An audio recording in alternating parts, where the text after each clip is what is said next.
आकांक्षा और शांति। एक बार एक धर्मोपदेशक किसी गांव से निकले।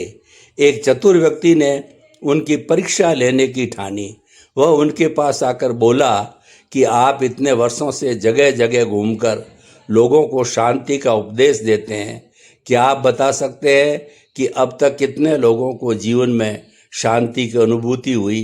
कितने लोग हैं जो वास्तव में शांत हो गए हैं? उस व्यक्ति ने अपने प्रश्न से उस धर्मोपदेशक को परेशानी में डालने की कोशिश की थी। धर्मोपदेशक को भी इस प्रश्न का उत्तर देना आसान नहीं था। वास्तव में उन्होंने कभी इस प्रकार की गणना तो नहीं की थी कि कितने लोग उपदेशों से शांत हो चुके हैं या हो रहे हैं। धर्मोपदेशक ने मन ही मन विचार किया तथा उस व्यक्ति को उसी के अंदाज में उत्तर देने की कोशिश की। उन्होंने कहा, अब तक तो मैंने इस प्रकार की गणना नहीं की है, लेकिन सायंकाल तक गणना करने की कोशिश करता हूँ, परंतु इस बीच तुम्हें एक छोटा सा काम करना होगा।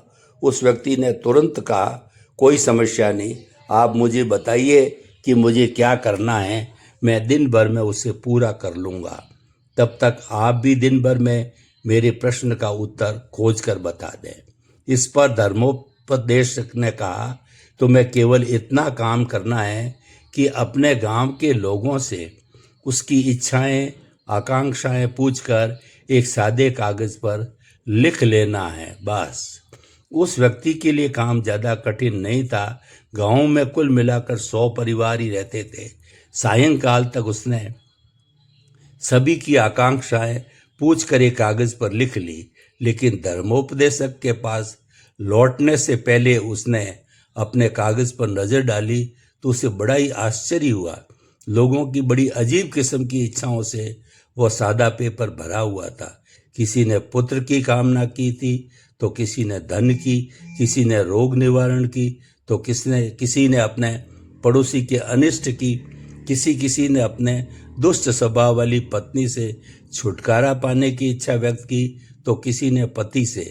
बहुत ढूंढने पर भी उस व्यक्ति को किसी की ऐसी इच्छा दिखलाई नहीं दी जिससे वो शांति पाने की कामना करता हो। उस व्यक्ति को गहरा झटका लगा। उसे ऐसा आभास हो गया कि धर्मोपदेशक ने उसके प्रश्न का उत्तर युक्तिपूर्वक दे दिया है। फिर भी वह उस पेपर को लेकर धर्मोपदेशक के पास गया। उन्होंने केवल इतना ही कहा कि हो सकता है तुम्हें अपने प्रश्न का उत्तर मिल गया होगा, लेकिन अब मुझे स्वयं तुमसे भी ये पूछना है कि क्या तुम्हें स्वयं को भी शांति की चाह है? क्या तुम शांति चाहते हो? अब उस व्यक्ति की दशा देखने लायक हो गई। वह असमंजस में पड़ गया और कहने लगा, हे महात्मन, अभी तो मैं जवान हूँ, अभी मुझे विवाह करना है, मकान बनाना है, बच्चों को पढ़ाना लिखाना, अभी मुझे जीवन में अनेक योजनाओं को पूरा करना है। समय आने पर देखूंगा, सोचूंगा। हम में से भी अधिकांश लोगों की यही स्थिति है।